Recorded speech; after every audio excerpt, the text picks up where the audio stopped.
Hi, so today I'm going to be showing you our freehold. So this is a medium hold styling paste. It's a medium hold and a medium sort of shine, so it's going to give you a natural gloss, but it's not going to give you like a really glossy gloss or like a wet look gloss. So it's perfect for all genders.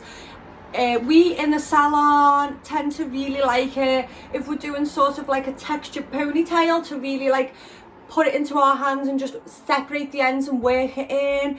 You know, even if you've got a bob and you want that sort of textured, sort of choppy, tussled look.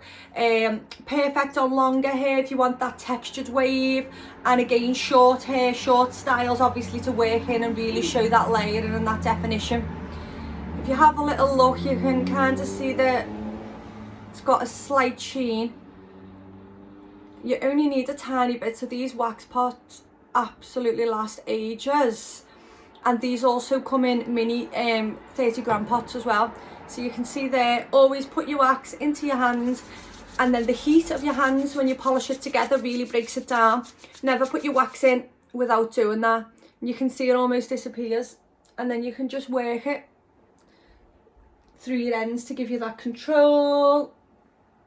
A little bit of sheen. Voila! And that is our freehold. Hope you love it.